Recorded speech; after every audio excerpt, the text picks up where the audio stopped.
DC Masud সাহেব তিনি এর আগেও তার যে কাভারেজ আমরা দিয়েছি সেটি সে মৃত্যুর আগ পর্যন্ত সেটি মনে রাখতে বাধ্য।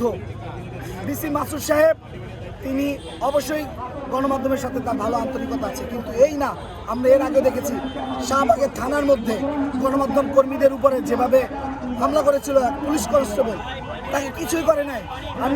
সে বলেছিল যে তাকে এটার আইনানুগ ব্যবস্থা গ্রহণ করবে, কিন্তু করে নাই। আমি তার পরের সপ্তাহে দেখেছি সেই পুলিশ কনস্টেবল ডিউটিতে। পাঞ্জাবের জগতে একটি বিশ্বস্ত নাম শাবাব এথনিক ওয়্যার। তার মানে তারা মুখে শুধু বিবৃতি দেয়, তারা কোনো ধরনের প্রক্রিয়া নেয় না। কারণ আমি বলি যে আপনার শরীরের যদি কোথাও একটা পছন্দ হয়, সেটা আপনার বলবে যে অমুকের শরীরে পছন্দ হচ্ছে। তার মানে পুলিশের একটা সদস্য যদি অনৈতিক কাজ করে, সেটা পুরো পুলিশ বাহিনীর উপর সেটি অর্পিত হয় যে পুলিশ সদস্য খারাপ। তার মানে আপনি বিসিএস ক্যাডার হন, আপনি ঊর্ধ্বতন কর্মকর্তা হন, যেই হন না কেন, কিন্তু পুলিশের কনস্টেবল যদি কোনো ধরনের অন্যায় করে, সেটির দায়ভার আপনাকেও নিতে হবে এবং সেই কলঙ্কের দাগ আপনার গায়েও লাগবে।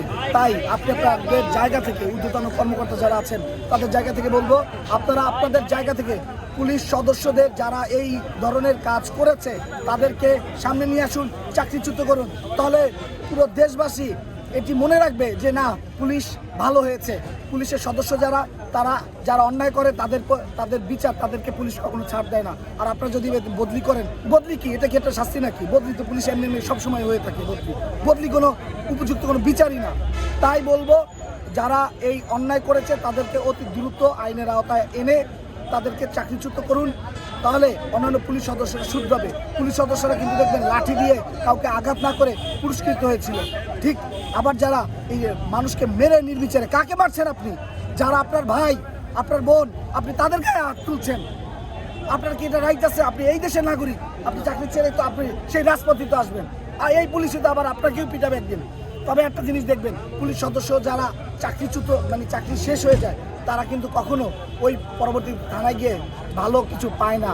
আপনারা এটা দিয়ে শিক্ষা নিতে পারেন যে তারা একটা আইনি প্রক্রিয়ার জন্য যাবে, যে ভাই আমি তো পুলিশ ছিলাম, আমার একটু হেল্প করেন, তাকে অতটা মূল্যায়ন করে না। আমি এটা দেখেছি অনেক জায়গাতে, অনেকের সাথে কথা বলে।